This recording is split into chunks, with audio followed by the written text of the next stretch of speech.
So, I haven't done a YouTube video in a while. To tell the truth, I've just been busy and kind of enjoying life a little bit lately. Life is uh, life is strange, but it's still good. Uh, so, what has roused me out of my YouTube slumber is this latest election. Of course, we're just a couple of days past the election. We just put Barack Obama in as our president-elect, and the Democrats are ecstatic. I find it so strange that with Barack Obama taking this victory, at least in the Electoral College, rather handily, uh, it was amazing. This year, there was no voter fraud. This year, the election process was totally fair.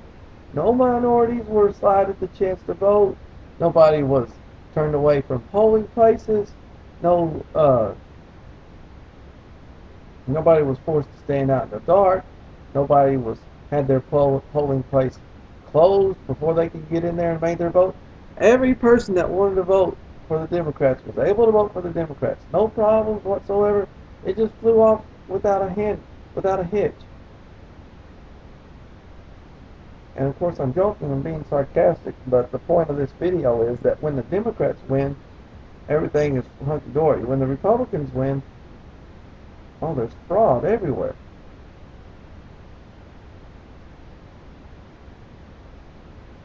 You know, when Bush won, uh, Florida, there were all sorts of accusations about people that showed up to vote and they just couldn't vote. Then when Bush beat Kerry, there was all this talk of voter fraud. Entire books were written from the Democrats on why John Kerry was actually president. He was actually president. Voting machines malfunctioned in Ohio. Minorities were denied the right to vote. People were turned away in heavily minority neighborhoods, etc., etc. All this voting fraud came to light. And of course, what it is really is Democrats being sore losers, or poor losers. And I've got very disdainful lately of the Republican Party. But one thing I can say about them, and this is a side point really to the video that I'll make, but the one thing I want to say here, but I'm going to say another thing. The one thing I can say about the Republicans is that they're good losers. They don't complain.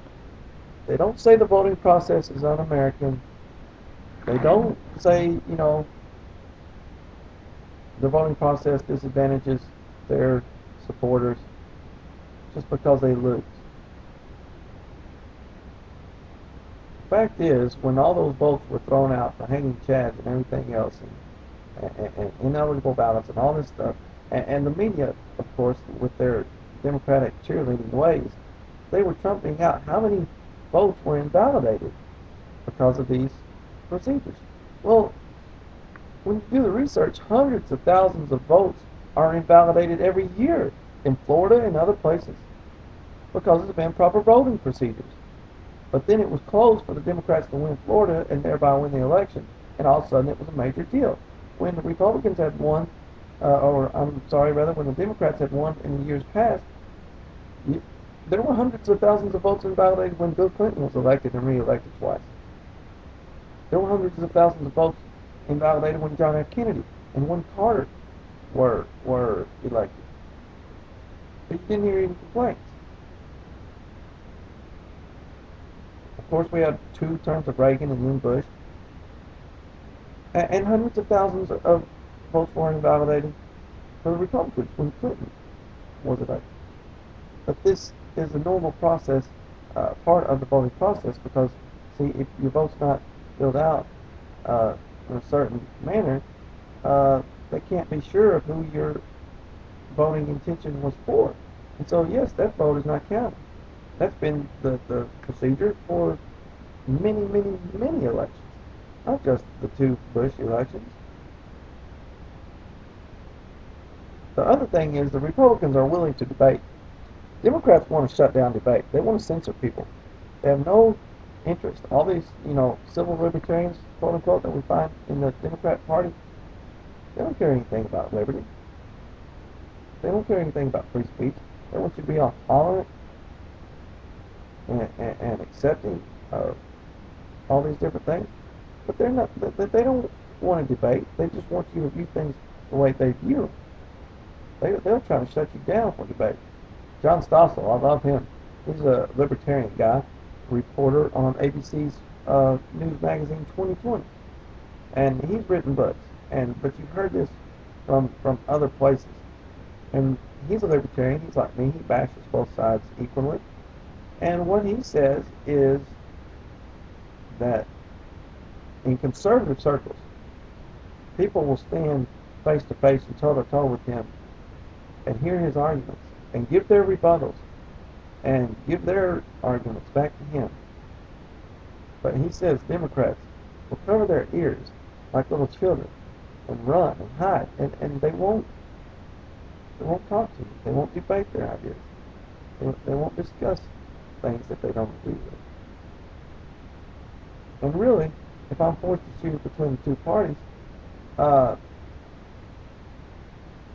that's as good a reason as any to vote for the Republicans, because in the way they govern, the two parties are equally egregious.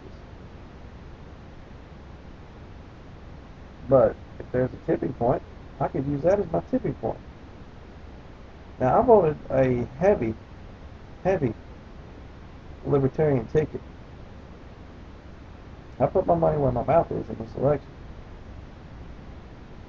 I voted libertarian for president, for senators, for state legislators, and I voted for a few Republicans locally when there were only Democrats and Republicans to choose from. A few local offices, I voted for Republicans.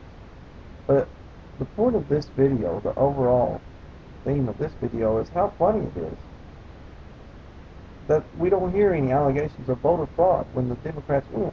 And yet in Pennsylvania, a state that John McCain desperately needed to have any chance in this election, which wound up being won for Obama very handily, there were Black Panthers standing out in front of polling places with nightsticks.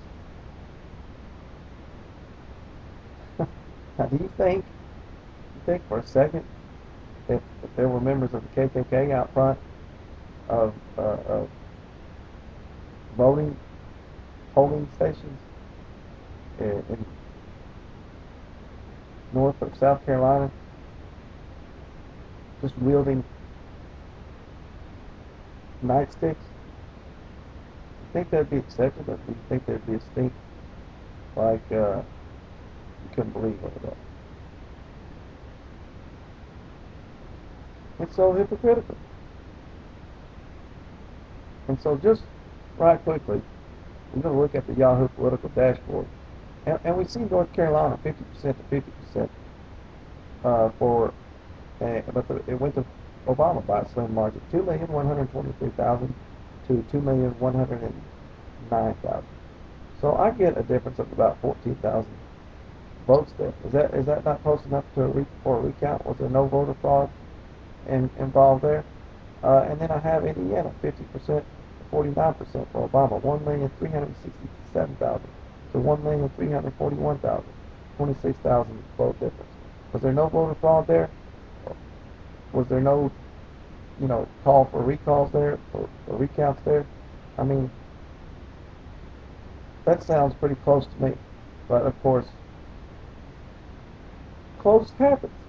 And the Republicans, are willing to accept it. They're a little bit better losers. Democrats, very sore losers.